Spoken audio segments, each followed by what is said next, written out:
ঘুরে যান এবার। নোয়াখালীর কোম্পানীগঞ্জ উপজেলার চর এলাহি ইউনিয়নের সাবেক চেয়ারম্যান তাজুল ইসলামের উপর সন্ত্রাসী হামলার অভিযোগ উঠেছে। 20 জানুয়ারি মঙ্গলবার সকালে কোম্পানীগঞ্জের বসুরহাট বাজারের একটি স্থানীয় রেস্টুরেন্টে আয়োজিত সংবাদ সম্মেলনে লিখিত বক্তব্য পাঠ করেন সাবেক চেয়ারম্যান তাজুল ইসলাম। সংবাদ সম্মেলনে তিনি অভিযোগ করে বলেন, গত 19 জানুয়ারি দুপুর আনুমানিক 1টার সময় চর এলাহি বাজার থেকে বাজার করে মোটরসাইকেলে করে বাড়ি ফেরার পথে একদল সন্ত্রাসী তার গতিরোধ করে। এ সময় চর এলাহি ইউনিয়নের সাবেক চেয়ারম্যান মরহুম আব্দুল মতিন তোতার ছেলে ইব্রাহিম ইসমাইল বাহাদুর সবুজ ও সাব্বিরের নেতৃত্বে সন্ত্রাসীরা তার উপর অতর্কিত হামলা চালায়। তাজুল ইসলামের বয়স 81 বছর। আমি চরালাই ইউনিয়নের প্রতিষ্ঠাতা এবং চরালাই ইউনিয়নের প্রথম চেয়ারম্যান।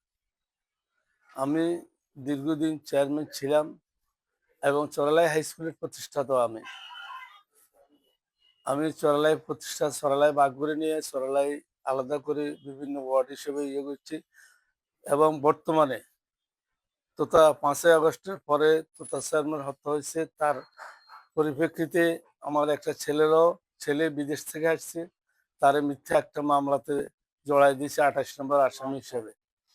এবং এর পরিপ্রেক্ষিতে তাদেরকেও বলছি, তারা কইছে এটা বাদ দিয়ে দিবে, দেয় নেই।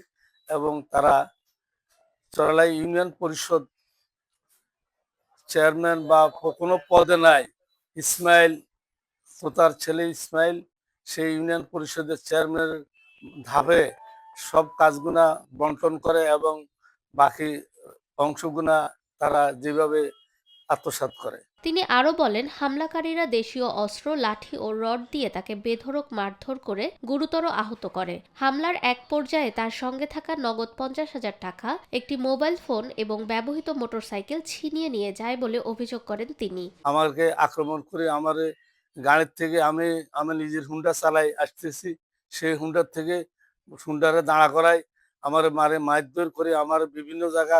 তাজুল ইসলামের ভাষ্যমতে, হামলার পর তিনি রক্তাক্ত অবস্থায় ঘটনাস্থলে পড়ে থাকেন। পরে স্থানীয় লোকজন তাকে উদ্ধার করে কোম্পানীগঞ্জ উপজেলা স্বাস্থ্য কমপ্লেক্সে ভর্তি করান। এ ঘটনায় তিনি কোম্পানীগঞ্জ থানায় 9 জনকে আসামি করে একটি মামলা দায়ের করেছেন। সংবাদ সম্মেলনের মাধ্যমে তিনি হামলার সুষ্ঠু তদন্ত ও দোষীদের দৃষ্টান্তমূলক শাস্তির দাবি জানান।